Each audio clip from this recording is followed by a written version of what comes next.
પરમ કૃપાળુ શ્રીજી મહારાજ, બાપાશ્રી, સમસ્ત સદગુરુઓ તથા અનંત દિવ્ય મુક્તોની આ દિવ્ય સભામાં ઉપસ્થિત સર્વે સંતો તથા આપ સર્વે મુક્તોના ચરણોમાં સાષ્ટાંગ દંડવત પ્રણામ સહી જય સ્વામિનારાયણ. આજે તારીખ 24 નવેમ્બર 2024 રવિવાર, કારતક વદ નોમ. ગઈકાલે લંડનમાં બાપાશ્રી પ્રાગટ્યોત્સવ ઉપક્રમે સદગુરુ શ્રી બ્રહ્મસ્વામી, સદગુરુ શ્રી વિશ્વપ્રકાશદાસજી સ્વામી, શ્રીજી સ્વામી, શ્વેતવકુરદાસજી સ્વામી એમની સાનિધ્યમાં કથા વાર્તા, કીર્તન ભક્તિ સાથે સત્સંગ બ્રહ્મ યજ્ઞ ખૂબ દિવ્યતાથી ઉજવાયો. દર વર્ષે બાપાશ્રી પ્રાગટ્યોત્સવ ઉપલક્ષે ત્યાં ઉત્સવ ઉજવાય છે. આમ શનિવાર ત્યાંની અનુકૂળતા પ્રમાણે ગોઠવાય છે, તો આ વખતે પણ ગઈકાલે શનિવારે આ ઉત્સવ ઉજવાયો. છતરડી ધામથી સંસ્થાના પ્રમુખ શ્રી ગોવિંદભાઈ તથા મુંબઈથી શ્રી બાબુભાઈ ડુંગરાણી સંતોની સાથે લંડન પધાર્યા છે. 3 અઠવાડિયાનું યુકેમાં રોકાણ છે અને ત્યાં રોકાઈને વિચરણ કરશે અને સત્સંગ કરાવશે. તો આવી રીતે સંતોનું વિચરણ છે. આજની આપણી આ રવિવારની સભામાં હવે આપણે અનાદિમુખ શ્રી જીતુભાઈ વ્યાસ, જેમણે જ્ઞાન ધ્યાન ઉપાસના શિબિરમાં એક મનનીય પ્રવચન આપેલું, એને સાંભળીશું. તો આવો સાંભળીએ આ પ્રવચન. આ દિવ્ય સભામાં પરાત્પર પૂર્ણ પુરુષોત્તમ સ્વામિનારાયણ ભગવાનની અતિ કરુણાદ્ર દ્રષ્ટિ સૌ ઉપર પડી રહી છે. પરમ કૃપાળુ બાપા શ્રી, અનંત સદગુરુ શ્રીઓ, અનંતનાદિ મહામુક્તો, આ સર્વેની કૃપામય દ્રષ્ટિ તેમના દિવ્ય શુભ આશીર્વાદ સહ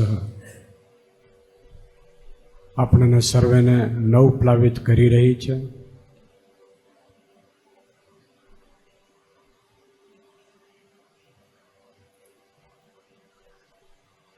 જ્ઞાન, ધ્યાન અને ઉપાસના એ કારણ સત્સંગનો મૂળ પાયો છે.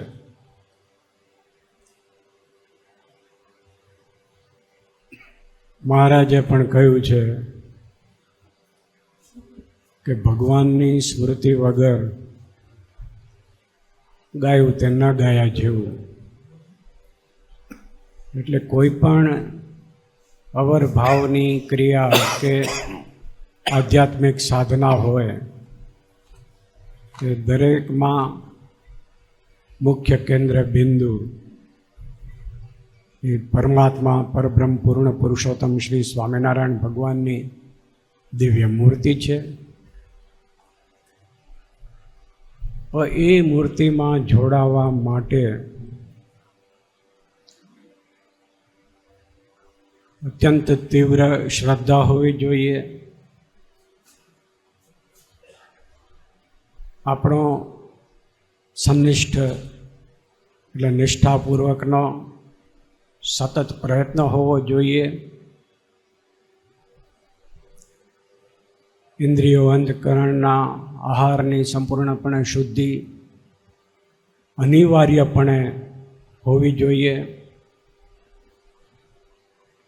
ગુરુદેવ નારાયણ મામા કહેતા હતા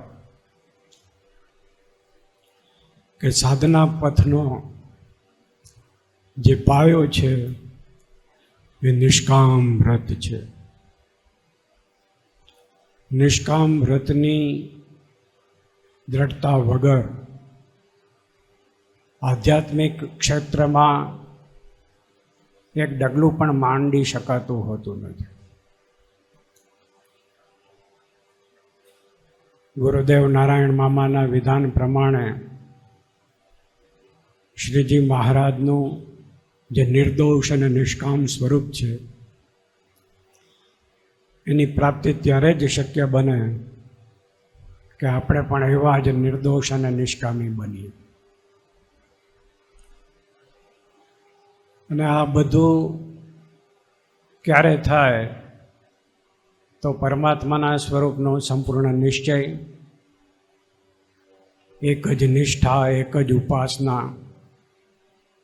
શ્રીજી મહારાજ સિવાય અન્ય કોઈ પણ દેવો, અવતારો, વિભૂતિઓ કે કોઈ પણ વ્યક્તિમાં લેશ માત્ર પ્રતીતિ ન હોય. એક પરમાત્મા સ્વામિનારાયણ ભગવાનમાં જ અનન્ય નિષ્ઠા, સંપૂર્ણ શરણાગતિ, અતિ દ્રઢ પ્રતીતિ એ પાયાના મૂળભૂત લક્ષણો છે, ગુણો છે, અને કેળવવા જ પડે. સાથે સાથે મહારાજ અને મોટા મુક્તોની કૃપા, પ્રસન્નતા પણ અતિ અનિવાર્ય છે. પણ જે આ માર્ગમાં અસ્ખલિત નિષ્ઠાપૂર્વકનો પ્રયત્ન કરતા હોય એની ઉપર જ મહારાજ અને મોટા મુક્તોની કૃપા વર્ષા કરે છે. દ્રઢ શ્રદ્ધા પરમાત્માના સ્વરૂપમાં જોડાવા માટેનું અમોઘ સાધન છે. પછી દ્રઢ શ્રદ્ધા ક્યારે થાય તો મહારાજની મૂર્તિનો જેમ છે મહાત્મ્ય એનું સમજાય. કારણ કે મહાત્મ્ય સમજ્યા વગર ભગવાનના સ્વરૂપમાં પ્રીતિ થતી નથી, હેત થતું નથી. અને ભગવાનના સ્વરૂપમાં હેત પ્રીત થયા વગર ભગવાનના સ્વરૂપમાં જોડાઈ શકાતું નથી. શિક્ષાપત્રીનો શ્લોક ટાંકીને સ્વામી હમણાં જ વાત કરી કે મહાત્મા જ્ઞાને સહિત જે ઘણો સ્નેહ એ જ ભક્તિ છે. એટલે એ મહાત્મ્ય જ્ઞાન મહારાજ અને મહારાજના મુક્તોએ વચનામૃત બાપાશ્રીની વાતો, ગોપાળાનંદ સ્વામી, ગુણાતીતાનંદ સ્વામી જેવા મહામુક્તોની વાતો, અસંખ્ય કીર્તનો જે મહારાજની મૂર્તિમાં જોડતા હોય, આ બધા ઉપકરણો મહારાજ અને મહારાજના મુક્તોએ મુમુક્ષુ જીવો ખૂબ જ ત્વરિત ગતિથી કેવી રીતે મુક્ત દશાને પામી શકે એટલા માટે જ આ બધી રચનાઓ થયેલી છે. એટલે જેટલું બને એટલું આપણે આ બધા સાહિત્યનો, ભગવાન અને ભગવાનના વચનો, એમના મોટા મુક્તોના વચનો, એનું અખંડ મનન નિધિધ્યાસ કરી અને છેલ્લા શ્વાસ સુધી ગુરુદેવ એમ કહેતા કે પાત્ર થવાનો પ્રયત્ન પોતે જાતે કરવો પડે. ક્યારે કૃપા ભગવાનને કરવી એ સબ્જેક્ટ ટુ હિઝ વિલ.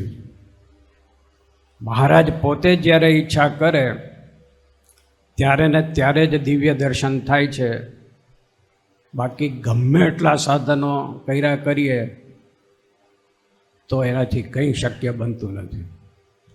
હા, એ કેવળ પ્રસન્નતા ઈચ્છી અને પ્રભુ પ્રસન્નતાના સાધનનો બિલકુલ ભાર રાખ્યા વગર જો કરવામાં આવે તો ભગવાનનો રાજીપો ચોક્કસ થાય છે. પછી ક્યારે રાજીપો કરવો, ક્યારે કૃપા દ્રષ્ટિ કરવી, કૃપા સ્પર્શ ક્યારે ચૈતન્યને કરાવો, એ બધું મહારાજ પોતે પોતાના હસ્તક રાખ્યું છે. એટલે આપણો તો નિષ્ઠાપૂર્વકનો પ્રયત્ન એ જ આપણા હાથની વાત છે, બીજી કોઈ આપણા હાથની વાત નથી. એટલે મહારાજનું મહાત્મ્ય કેવી રીતે જાણવું એ મહારાજ અને મહારાજના મુક્તોએ જે રીતે આપણને કીધું છે, સમજાવ્યું છે, એનું થોડું વિવરણ કરી અને આપણે સૌ એનો આસ્વાદ માણીએ.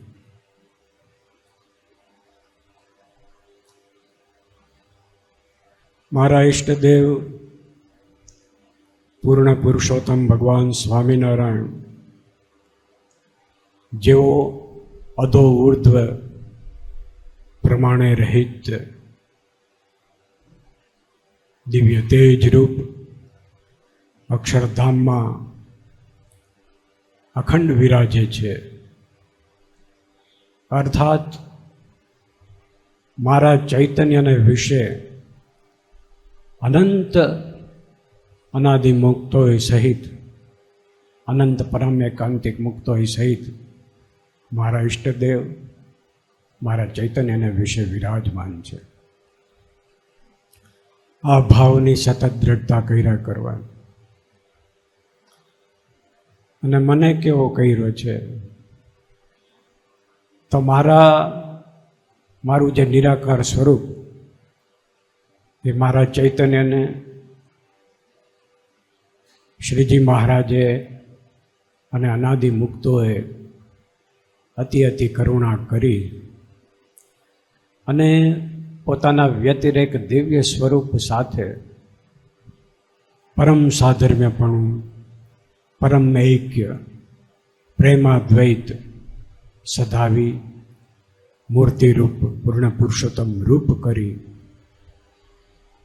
નિરાકાર ચૈતન્યને દિવ્ય સાકાર બનાવી, અર્થાત ભગવતી તનુ પ્રાપ્ત કરાવી અને પોતાની મૂર્તિમાં સળંગ રસભસ ભાવે કરીને અખંડ રાખ્યો છે.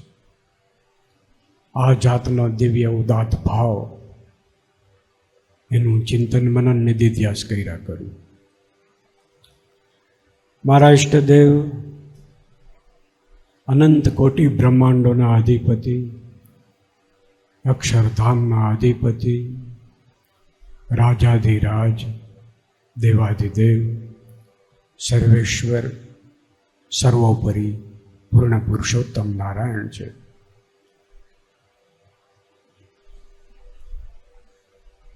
અનંત ઐશ્વર્યાવેશ અવતારો કે જે અવતારો શ્રીજી મહારાજના અક્ષર બ્રહ્મરૂપી જે દિવ્ય તેજ રૂપ જે અન્વય શક્તિ તેના થકી ઐશ્વર્ય પામે અને એ પણ પરમાત્માના સંકલ્પથી જ અનંત બ્રહ્માંડોમાં કાર્ય કરે છે. એવા અનંત ઐશ્વર્યાવેશ અવતારો, અનંત મુક્ત અવતારો જે શ્રીજી મહારાજે મધ્યના 13મા વચનામૃતમાં કીધું છે કે અમારામાંથી અનંત અવતારો પ્રગટ થાય છે અમારી મૂર્તિમાંથી અને પાછા અમારી મૂર્તિમાં લીન થાય છે. આવા અનંત મુક્ત અવતારો જે અનંત કોટી બ્રહ્માંડોમાં પોતે પ્રગટ થઈ, શ્રીજી સંકલ્પથી પ્રગટ થઈ અને અનંત જીવોના આત્યંતિક કલ્યાણ કરે છે. એવા અનંત મુક્ત અવતારો અને અનંત સંકલ્પ અવતારો જે મહારાજના પોતાના જ દિવ્ય સંકલ્પ સ્વરૂપો છે એ પણ અનંત બ્રહ્માંડોમાં પોતાના સ્વરૂપનું યથાર્થ પરિપ્રેક્ષ્યમાં જ્ઞાન સમજાવી, ઉપાસના સમજાવી અને પોતાના સ્વરૂપમાં ખેંચે છે. એવા અનંત સંકલ્પ સ્વરૂપો, સંકલ્પ અવતારો. એટલે પરમાત્મા સર્વે અવતારના અવતારી છે, સર્વ કારણના કારણ. બાપાશ્રી સમજાવે છે કે સર્વના કારણ અનાદિમુક્તો, એનાય કારણ મહારાજ.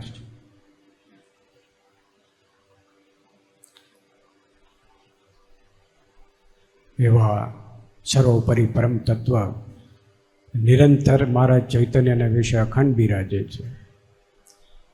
અને હું તથા અનંતનાદિ મહામુક્તો એ દિવ્ય સ્વરૂપમાં સળંગ રસબસ ભાવે જોડાઈ અને એ દિવ્ય મૂર્તિનું અખંડ સુખ માણે છે.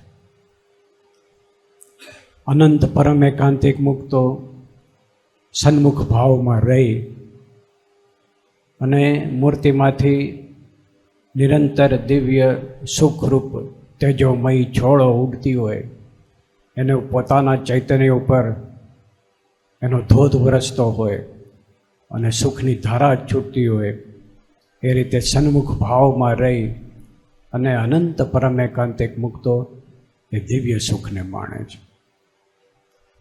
એ જ દિવ્ય મૂર્તિની પરમ કૃપાથી સાધન દશામાં ધર્મ જ્ઞાન વૈરાગ્ય અને ભક્તિ રૂપ જે સાધન ચતુષ્ટય એની અતિ પરિપક્વતા પામેલા એ ચારેય સાધનોને સંપૂર્ણપણે સિદ્ધ કરેલા અને મૂર્તિ સિવાય એક લેશ માત્ર અણુ માત્ર પણ બીજે ક્યાંય વાસના નથી.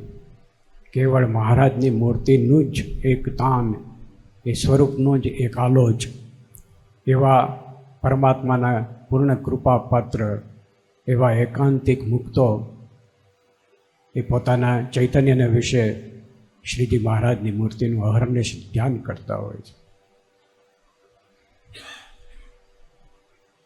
અનંત મૂળ અક્ષરો, કારણ કે સકામ ભાવ સાથે પરમાત્માની ઉપાસના કરતા હોય, ઐશ્વર્યના રાગ રૂપ જે મહાકારણ શરીર એમાં અટકી ગયેલા હોય, એનું અંતિમ ચેતનાનું જે પદ છે એ મૂળ અક્ષર કોટી છે. એ મૂળ અક્ષરોને પણ પોતાના તેજ દ્વારા એને ઐશ્વર્ય સુખ પ્રદાન કરે છે અને મૂળ અક્ષરો દ્વારા વાસુદેવ બ્રહ્મ દ્વારા પ્રકૃતિ પુરુષો, પ્રધાન પુરુષો આ બધાને પોતાના અનુભવી સ્વરૂપ થકી નિરંતર પોષતા એવા પરમાત્મા પોતાની અન્વય શક્તિ દ્વારા એને પોષણ પૂરું પાડે છે અને અનંત બ્રહ્માંડોમાં ઉત્પત્તિ સ્થિતિ અને પ્રલયની જે લીલા છે એ સતત ચાલ્યા કરે છે.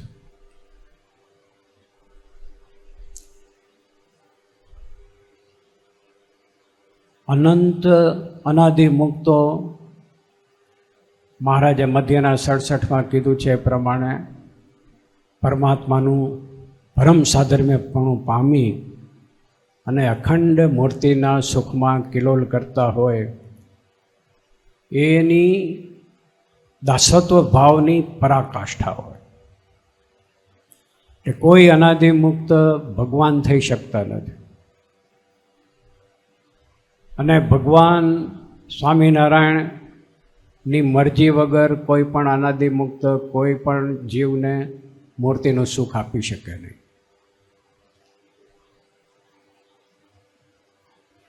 એટલે સંપૂર્ણપણે સર્વતંત્ર સ્વતંત્ર એવા પૂર્ણ પુરુષોત્તમ ભગવાન છે.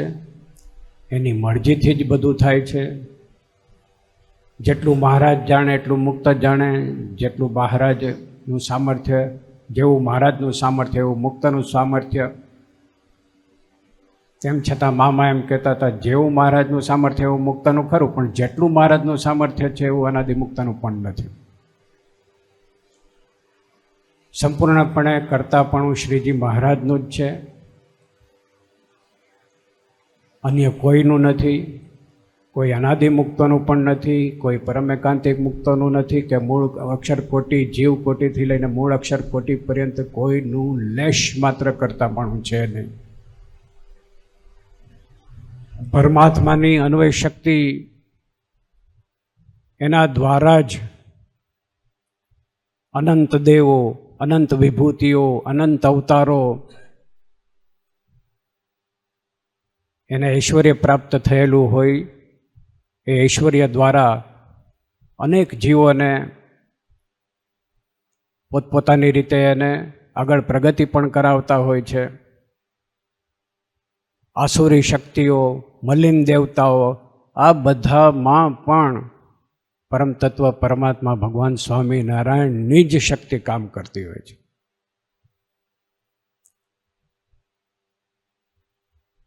જેમ લોખંડના ટુકડામાં અગ્નિ પ્રવેશ થાય તો એ લોખંડનો ટુકડો અગ્નિરૂપ થઈ જાય ને અગ્નિરૂપ થઈ એટલે અગ્નિ જેવું કામ કરે. એમ જેટલો મોટો લોખંડનો ટુકડો એટલો અગ્નિ પ્રવેશ વિશેષ થાય અને એનો કાર્યશક્તિ પણ એટલી વધારે હોય, એનો તાપ પણ એટલો હોય. એવી રીતે જેવા જેવા પાત્ર એ પ્રમાણે પરમાત્માની શક્તિ અંદર પ્રવેશ કરી અને અનંત કોટી બ્રહ્માંડમાં આ બધું કાર્ય ચાલતું જ હોય છે. એટલે જીવો ઉત્ક્રાંતિમાં આગળ વધતા વધતા જેટલી એની પાત્રતા હોય એ પાત્રતા પ્રમાણે જ એને દેવતાઓની પ્રાપ્તિ થાય, એની જ ઉપાસના થાય, એટલી જ સમજણ હોય, એટલી જ ગતિ થાય.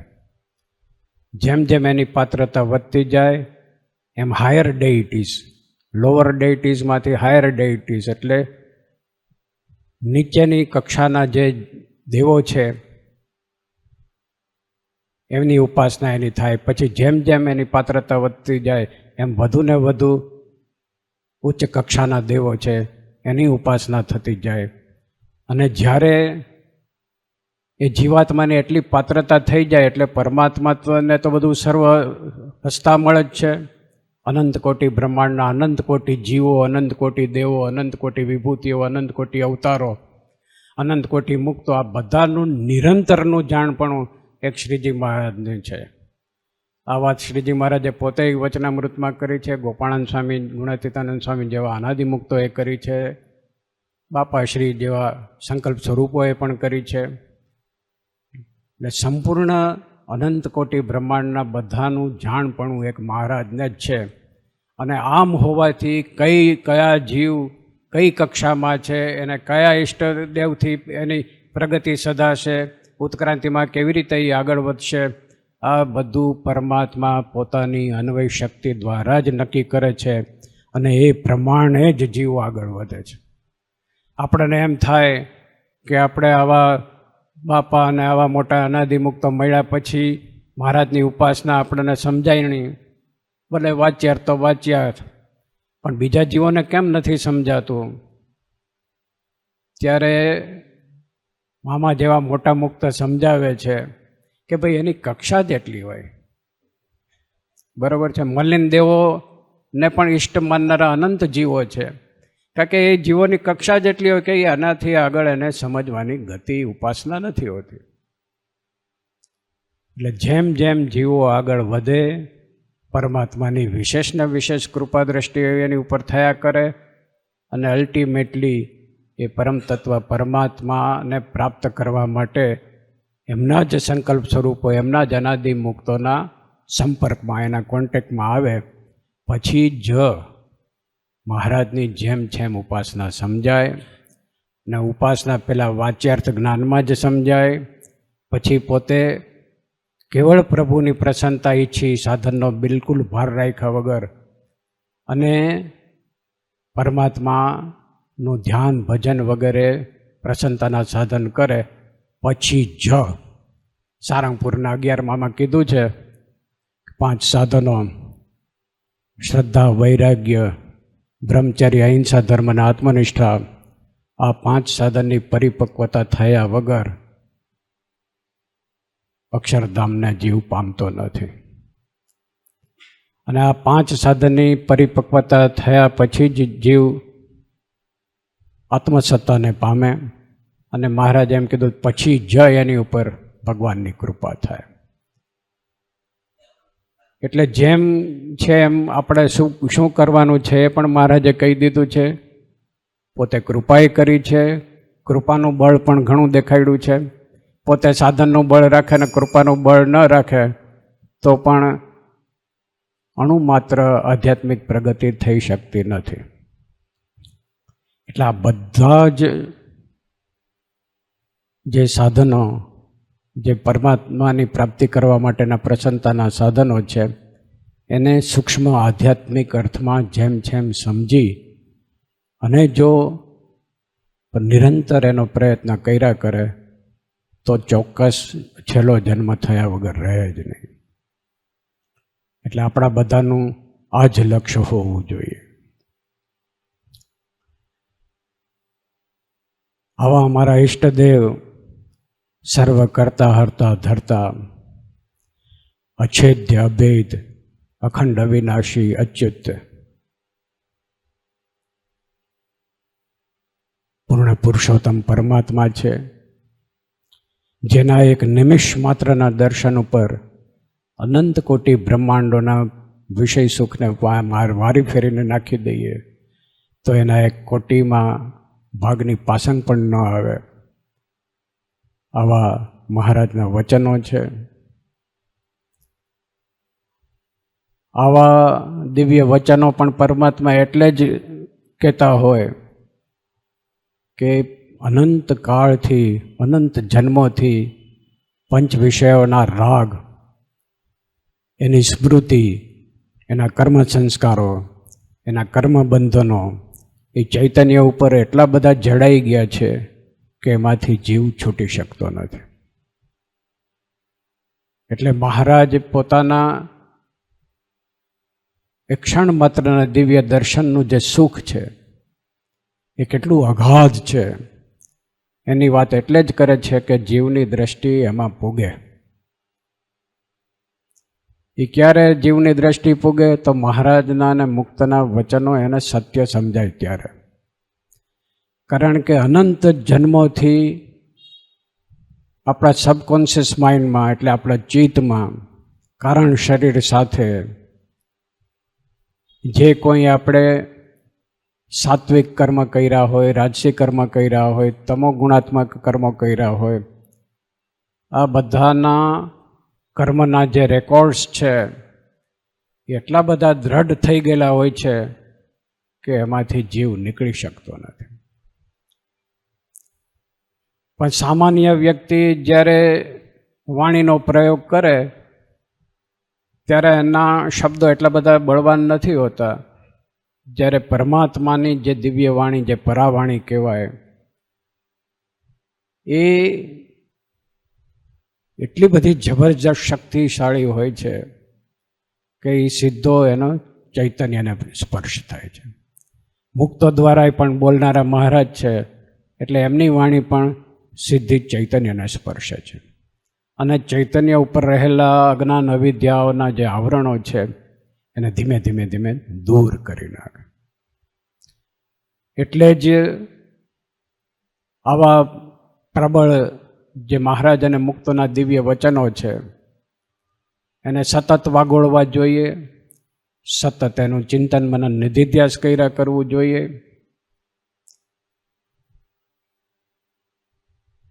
મનોવિજ્ઞાનના ક્ષેત્રમાં અમુક એવા અભ્યાસક્રમો પણ હોય છે કે જેના દ્વારા સંમોહન ક્રિયા થાય, એટલે અંગ્રેજીમાં જેને હિપ્નોટિઝમ કહેવાય. એવા હિપ્નોટિસ્ટ લોકો પણ અમુક પ્રયોગો દ્વારા, અમુક સાધન દ્વારા પોતાના મનને એવું સ્ટ્રોંગ બનાવતા હોય છે કે સામેવાળા જે કોઈ પાત્ર હોય, એવા જે મનુષ્ય હોય, સબ્જેક્ટ, એને 2-3 સેકન્ડમાં જ એને ઊંડા ઉતારી દે અને એનું જે જાગૃત મન છે એને એક બાજુ કરી દે અને એનું જે ચિત્ત એટલે સબકોન્શિયસ માઇન્ડની ઉપર એટલો બધો પ્રભાવ પાડે કે જે કંઈ બોલે એ પેલો જે હિપ્નોટાઇઝ જેને થઈ ગયું હોય, જે ટ્રાન્સમાં આવી ગયું હોય, એ તરત જ એ વસ્તુને એ ગ્રહણ કરે. હવે એને લોટ ફકાવીને એમ કે તમે અત્યારે આઈસ્ક્રીમ ખાવ છો, તો ઓલાને આઈસ્ક્રીમનો જ ટેસ્ટ આવે લોટમાંથી. ખાલી એટલું સૂચન આપે કે તમે અત્યારે આઈસ્ક્રીમ ખાવ છો તો આઈસ્ક્રીમ. 40-45 ડિગ્રીમાં હિપ્નોટિસ્ટ લોકો કોઈને એમ કહે સંમોહન કરીને કે અત્યારે -10 ડિગ્રી ટેમ્પરેચર છે, તો ઓલો ઠંડીમાં ધ્રુજવા માંડે એટલી ગરમીમાં. એટલે એમ કહેવા માગે છે કે આપણા શરીરનું નિયમન એ આપણું મન કરે છે. એટલે જ મહારાજ કહે છે ને, મનઃ એવ મનુષ્યાણામ કારણમ બંધ મોક્ષયો. મન છે એ જ બંધન અને મોક્ષનું કારણ છે. એટલે આ બધી જ સાધનાઓ મનને કાબૂમાં કરવા માટેની જ છે. જે કંઈ પ્રભુ પ્રસન્નતાના સાધનો છે એ પણ મનને કંટ્રોલમાં લાવવા માટે જ છે. ઇન્દ્રિયો અંતઃકરણને શુદ્ધ કરવા માટેની જે પ્રક્રિયાઓ છે એ બધી મન થકી જ થાય છે. એટલે અંતઃકરણ થકી જ થાય છે. નાભી કેન્દ્રમાંથી ઉદ્ભવતા જે વાઇબ્રેશન્સ છે, જે ચંદ્રના ગ્રેવિટેશનલ ફોર્સથી એટલે ચંદ્રના ગુરુત્વાકર્ષણ બળથી જે કાર્યરત થાય છે, જે આપણે સંકલ્પ વિકલ્પ કહીએ છીએ, એ સંકલ્પ વિકલ્પ જ આપણું મન છે. અને એમાંથી જ અમુક વાઇબ્રેશન્સ જે ઉત્પન્ન થતા હોય કે જેની પાસે વિવેક શક્તિ છે, લોજિક છે, પાવર ઓફ ડિસ્ક્રિમિનેશન છે, એને આપણે ઇન્ટેલેક્ટ અથવા બુદ્ધિ કહીએ છીએ. બરાબર છે. આ ચિત્તની જે જુદી જુદી અવસ્થાઓમાંથી વિવિધ તરંગો ઉઠી, જે સંકલ્પ વિકલ્પ રૂપી તરંગો ઉઠે છે એને આપણે મન કહીએ છીએ. જેની પાસે વિવેક છે, સારા નરસાનું ભાન છે, એવી જે શક્તિ એને આપણે બુદ્ધિ તત્વ કહીએ છીએ, ઇન્ટેલેક્ટ કહીએ છીએ. મહારાજ પણ કહે છે કે નખથી શિખા પર્યંત સમગ્ર શરીરમાં જેમ ચેતના વ્યાપેલી છે એમ બુદ્ધિ પણ વ્યાપેલી છે. અને ચૈતન્ય જે છે એની સમીપ અંતકરણો વર્તે છે. એટલે મહારાજ કહે છે કે બુદ્ધિમાં નિશ્ચય થઈ ગયો એ જીવમાં નિશ્ચય થઈ ગયો કહેવાય. કારણ કે અંતકરણ ચૈતન્યની સમીપે વર્તે છે. એટલે જે કંઈ આપણે જ્ઞાન સંપાદન કરીએ છીએ એનું એનાલિસિસ કરીએ, પૃથક્કરણ કરીએ, બરાબર. અને પછી જેટલું બુદ્ધિગ્રાહ્ય હોય એ મનન થકી અને આપણે ચાળીને એનું પેલું કરીએ અને એક નિચોડ, એનો એક નિષ્કર્ષ જ્યારે આપણા હાથમાં આવે પછી એની ઉપર મનન અને નિધિધ્યાસ કરવાનો છે. એટલે મહારાજ કહે છે ને, દર્શન કર્યા મૂર્તિના પણ એનું મનન અને નિધિધ્યાસ ના થાય તો લાખ વર્ષ સુધી દર્શન કરે તોય સાક્ષાત્કાર નથી થતો. એટલે મનન અને નિધિધ્યાસ આ ખૂબ જ અગત્યના છે. એટલે આપણી આ બધી ધ્યાન શિબિરનો ને એનું જે લક્ષ્ય છે, એનો હેતુ છે એ જ છે કે પરમાત્માના અને મોટા મુક્તોના વચનો દ્વારા આપણા મનમાં એટલી બધી ક્લેરિટી, એટલી બધી સ્પષ્ટતા થઈ જવી જોઈએ કે આ વસ્તુ આ જ છે. મહારાજ કહે છે ને, લીમડો એટલે લીમડો, બરાબર. એ જે નિશ્ચય થાય છે એ કેવી રીતે થાય છે? તો બુદ્ધિ તત્વથી જ થાય છે ને, કે લીમડાના ગુણ છે, કે આવો કડવાશ છે એની, બરાબર છે, આવો છાંયડો છે, આના એવા ઔષધીય ગુણ છે, આ લીમડો છે. એવું જ્યારે અંદર નક્કી થાય છે, પણ નક્કી થાય છે કેવી રીતે? બુદ્ધિ તત્વ દ્વારા, મન દ્વારા થાય છે. પછી જે એની પરિપક્વતા થઈ જાય એટલે પછી કોઈ પણ આવીને તમને અડધી રાતે પૂછે કે ભાઈ આ શું છે, મૂકોને માથાકૂટ લીમડો છે, એમાં શું પૂછપૂછ કરવાનું? એવી રીતે પરમાત્માના સ્વરૂપનો નિશ્ચય પણ જ્ઞાને સહિત બુદ્ધિએ સહિત થાય.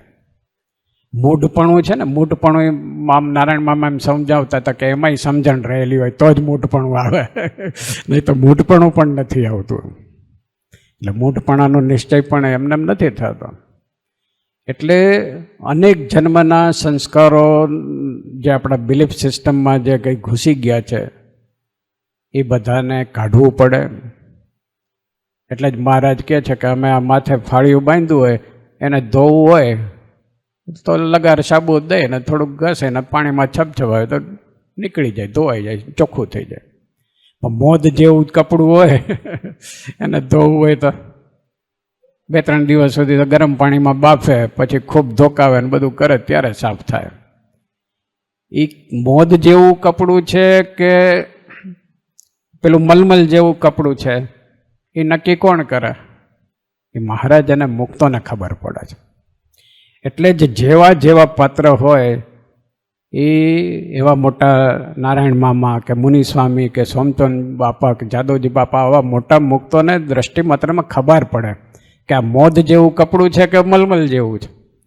મલમલ જેવું હોય તો એને એ રીતે એને ગાઈડન્સ આપે કે તારે આટલું કરવાથી તારું શુદ્ધિકરણ થશે.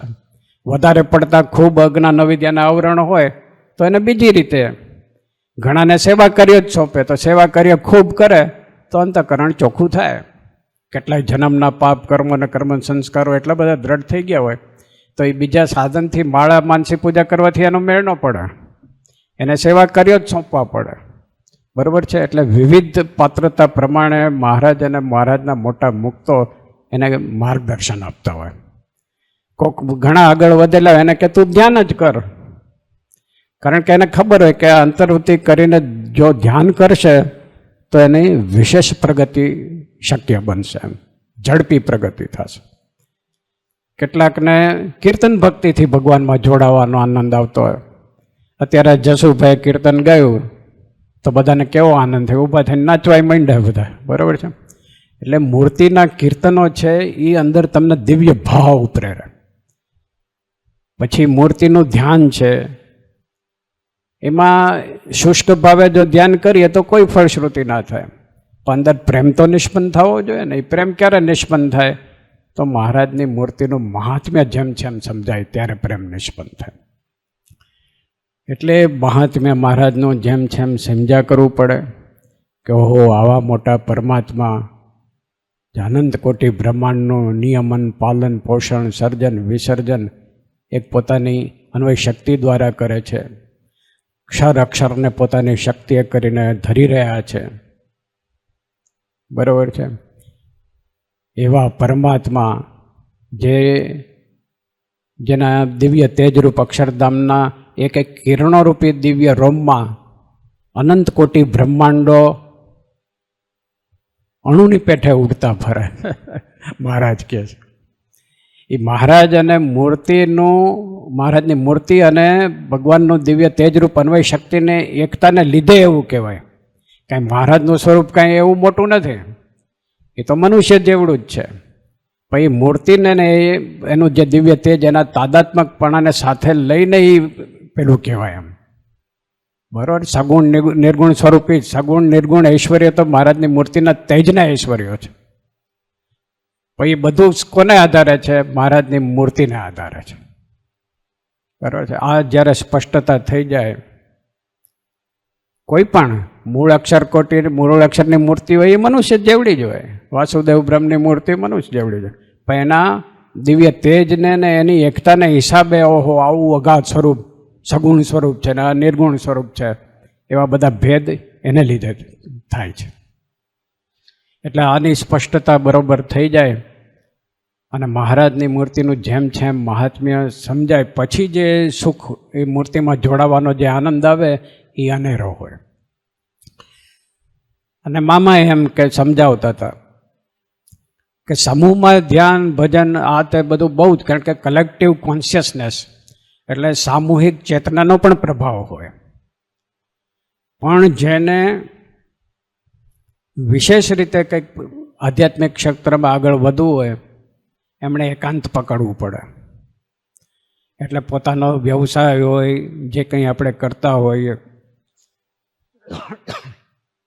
એમાંથી ક્યારેક ક્યારેક થોડોક સમય ફાળવી અને આવું દિવ્ય સ્થાન હોય કે જ્યાં કેવળ મહારાજ અને મહારાજના મોટા મુક્તોની દિવ્યતા જ સર્વત્ર પ્રસરી રહેલી હોય, એવા સ્થાનમાં તમે 5 મિનિટ ધ્યાન કરો અને બીજા કોઈ સ્થાનમાં 50 કલાક ધ્યાન કરો તો એ ઓલું ના થાય. ને 5 મિનિટનું ધ્યાન એટલું બધું ફ્રૂટફુલ, એટલું બધું ફળદાયી થાય કે કલ્પનાતીત વાત છે.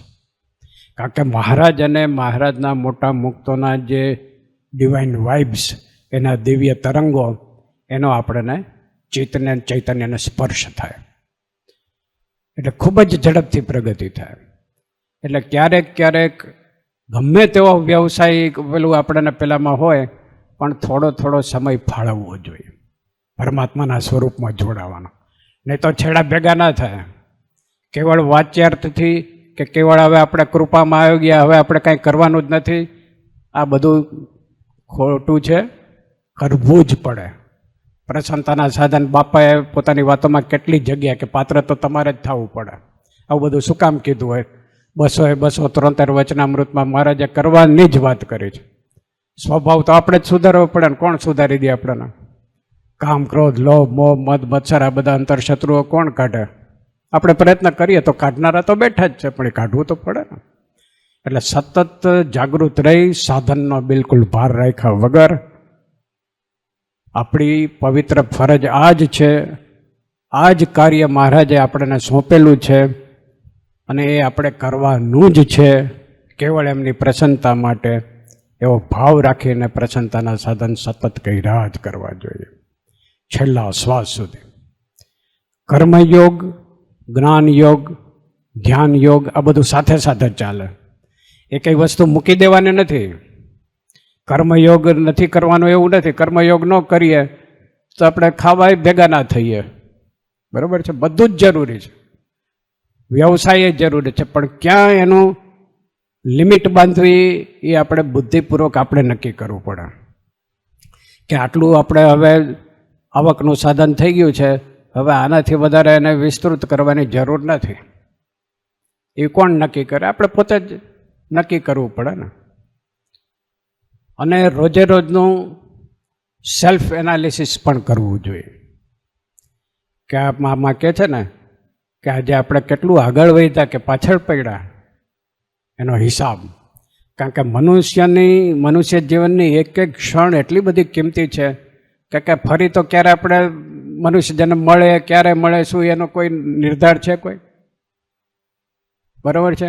ક્યાં ના ક્યાં માયાના ચક્કરમાં લેવાઈ જાય, બીજા કેટલા જન્મો થઈ જાય, કાંઈ નક્કી ના હોય. કેટલી વાસના શું છે શું નહીં. પણ ભગવાન અને ભગવાનના મોટા મુક્તની કૃપા એવી છે કે છેલ્લો જન્મ એટલે ભગવાન પોતે જો સંપૂર્ણ પાત્ર થાય તો આ જન્મે જ પોતાના દિવ્ય સુખમાં લઈ જાય. અને જો કંઈક વાસનાને એવું રહી ગયું તો મહારાજના વખતમાં બધા દાખલાઓ છે જ બાપાના વખતના કે રહી ગયા હોય એને પાછા સત્સંગમાં લાવે. પણ એને 184માં જવું ના પડે. છેલ્લો જન્મનો અર્થ મામા એમ સમજાવતા હતા કે જે કૃપા દ્રષ્ટિમાં આવ્યા હોય એને 184માં ના જવું પડે.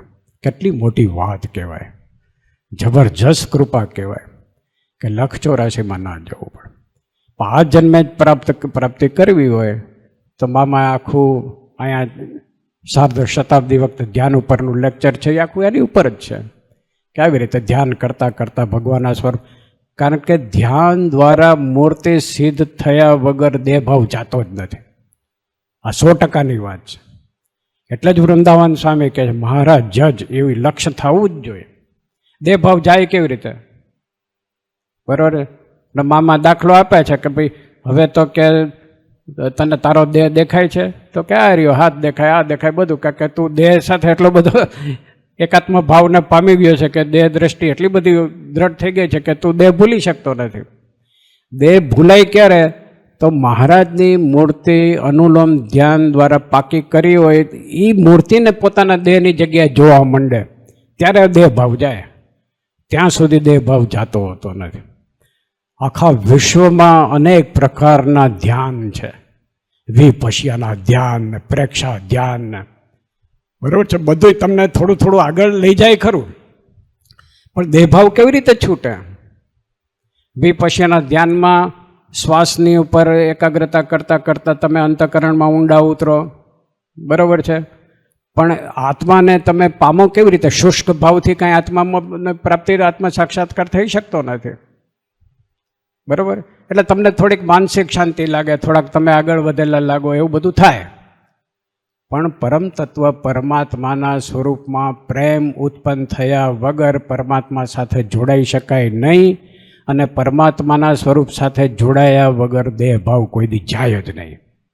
110%. બાપાએ જે કીધું, પૂર્ણ પુરુષોત્તમ નારાયણે જે કીધું, એમના મુક્ત દ્વારા જે કીધું, એમના સંકલ્પ સ્વરૂપ દ્વારા કીધું, એ પ્રમાણે વર્તે, એ પ્રમાણે સાધના કરે તો જ આત્યંતિક કલ્યાણ શક્ય બને. બાકી દુનિયાની કોઈ પણ ફિલોસોફી કે કોઈ પણ સાધના પદ્ધતિ દ્વારા આ વસ્તુ શક્ય બનતી નથી. નહીં તો મહારાજને એમ કહેવું પડે કે આકાશને લાંબી જીભ કરીને 100 વર્ષ સુધી ચાટે તો એ ખાટો ખારો સ્વાદ આવે ને. પરમાત્માની મૂર્તિનું ધ્યાન અને ઉપાસના વગર આત્મા કે બ્રહ્મને દેખવો ચોખ્ખી ના પાડીએ. પરમ તત્વ પરમાત્મા પૂર્ણ પુરુષોત્તમ પોતે ના પાડે પછી એમાં કોઈ બીજો કોઈ ઓપ્શન જ નથી. એ સંપૂર્ણ સત્ય, કારણ કે સંપૂર્ણ સત્ય સ્વરૂપ જ પરમાત્મા છે. એટલે એમની વાણી, એના શબ્દ સંપૂર્ણ સત્ય હોય. બાકી બધું બીજું જે છે એ અર્ધ સત્ય, ભેળવું સત્ય, ભેળસેળવાળું સત્ય એવું હોય. સંપૂર્ણ સત્ય પરમાત્માની વાણી એ જ સંપૂર્ણ સત્ય. અનાદિ મુક્તની વાણી જે પરમાત્મા રૂપ થયા હોય એની વાણી સંપૂર્ણ સત્ય. બાકી એમાં જરા કંઈ ઉણપ હોય એ સ્થિતિમાં એ સંપૂર્ણ સત્ય ના કહેવાય. આ ધ્યાન શિબિરમાં આપણે જે પ્રયોગો લઈએ છીએ કે જાદવજી બાપા બોલે છે, મુનિસ્વામી બોલે છે, નારાયણ મામા બોલે છે, એ સંપૂર્ણ સત્ય, કારણ કે એ અનુભવવાણી છે. અને આપણે બધા જે વાત કરીએ છીએ એ એમના શબ્દો, એમણે જે જ્ઞાન આપેલું છે એની ઉપરથી કહીએ છીએ એટલે એ સત્ય છે. આપણે ઘરનું ડાપણ ડોળીએ તો એ સત્ય નહીં. બરાબર છે? આ બધું સૂક્ષ્મ સમજવું જોઈએ. ધ્યાન શિબિરનો હેતુ જ આ છે કે ધ્યાન કરતાં કરતાં કેવા અનુભવો થાય, કેવી અનુભૂતિઓમાંથી પસાર થવું પડે. બરાબર? એના પાયાના જે પેલા જે આવશ્યક જે ગુણો છે એ કેળવવા પડે. એ ગુણો ક્યાં ક્યાં છે, એને કેવી રીતે કેળવી શકાય, કેવી રીતે સાધના પથમાં આગળ વધી શકાય, એનું માર્ગદર્શન જે થાય એ ધ્યાન શિબિરનો હેતુ છે. એટલે આપણે જો સ્વામી વચનામૃતના આધારે અને બીજા મુક્તોના વચનોના આધારે આપણને ગાઈડન્સ આપે છે કે ભાઈ આ તો કરવું જ પડે, આટલું સમજવું જ પડે. સમજણ જેવું કાંઈ નહીં. સમજણનું અંગ ડેવલપ કરવું જ પડે અને પરમાત્માની પ્રસન્નતાના સાધનનો ભાર રાખ્યા વગર કેવળ મહારાજની પ્રસન્નતા, બસ. પણ મહારાજે એટલે સુધી કહી દીધું કે પ્રસન્નતા તો ઈચ્છવી જ. પ્રસન્નતા વગર જો સાધન થાય તો એને લીધે તમોગુણ વ્યાપે. તમોગુણ વ્યાપે એટલે એક તો આવરણો અજ્ઞાન અવિદ્યાના હોય જ, એમાં એ દ્રઢ થાય, ઉમેરો થાય કે કાંઈ ઈચ્છવું નથી, પ્રસન્નતા નહીં, કાંઈ નહીં, તો શું મળે? બરાબર? એટલે પ્રસન્નતા ઈચ્છવાથી દાસત્વ ભાવ વધે. પોતાનો ઈગો જે અહંકાર છે એનું આવરણ, જે સૂક્ષ્મ આવરણ છે ને, એ પ્રભુની પ્રસન્નતા ઈચ્છવાથી જ પ્રભુની પ્રસન્નતા થાય. મામા કહેતા હતા જેને નથી જોતું એને મળતું જ નથી, જેને જોઈએ છે એને જ મળે છે. બરાબર છે? મુક્ત દશા જેને જોઈએ છે એને મળે છે. એવા દ્રષ્ટાંતો મામાએ આપ્યા હતા કે અમુક કુટુંબના અમુક રહી ગયા હોય, પછી અહીંયા ઉત્સવમાં એમણે પારાયણો કરાવી હોય.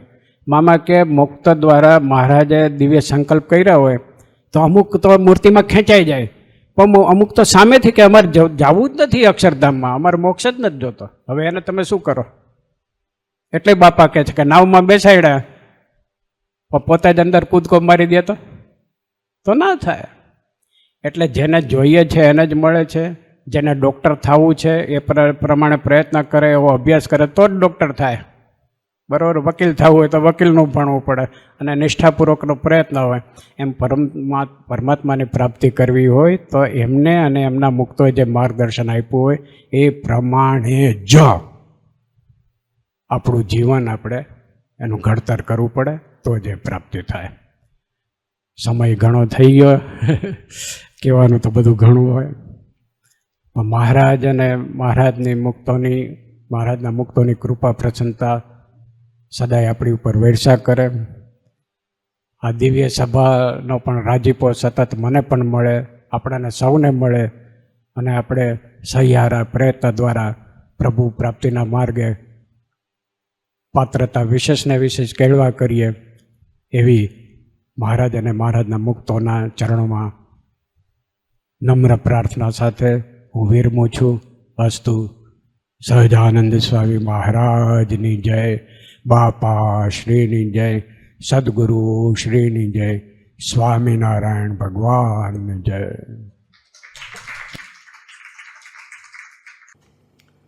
ખૂબ ખૂબ ધન્યવાદ શ્રી જીતુભાઈ.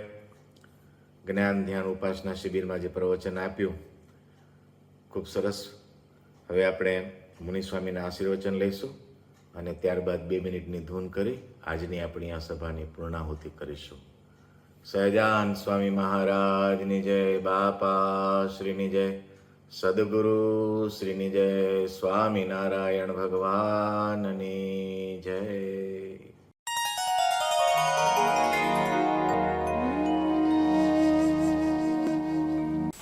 નરસિંહાન સ્વામી મહારાજની મૂર્તિ દેખતા હતા.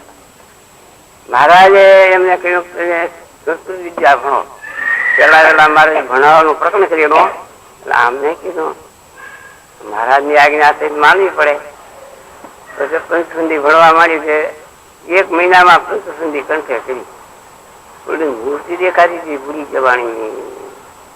પછી સ્વામીને બહુ પશ્ચાતાપ મળવા તો આમ ખોટ આવી, મૂર્તિ દેખાતી હતી, ભૂલી ગયા ના પાના, આ શું ભણવાનું.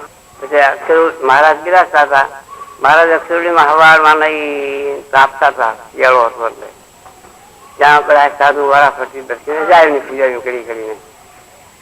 નરસિંહનારાયણ સ્વામી મહારાજના દર્શને ગયા, એવડા ભણવાના પાના હતા, જેના લેતા ગયા અંતારી. ત્યાં જઈ મહારાજના દર્શન કરી અને મહારાજ સગડી તાપતા પાના મિલી દીધા. ત્યાં મહારાજને તાપતો નથી ભડકો. મહારાજ ભરવા મીને મારા આ શું કર્યું, બધા પાના બાળ દીધા. અરે મહારાજ इसमें क्या पढ़ना, તમારી મૂર્તિઓ દેખાતી હતી હું તો ભૂલી ગયો, મને એ ભણવું નથી ખાવતું.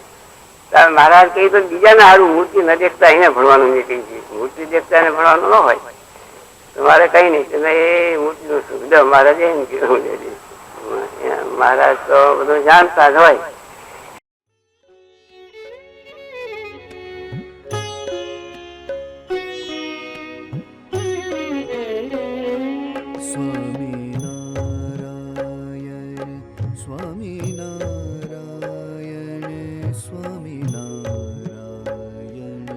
સ્વામિનારાયણ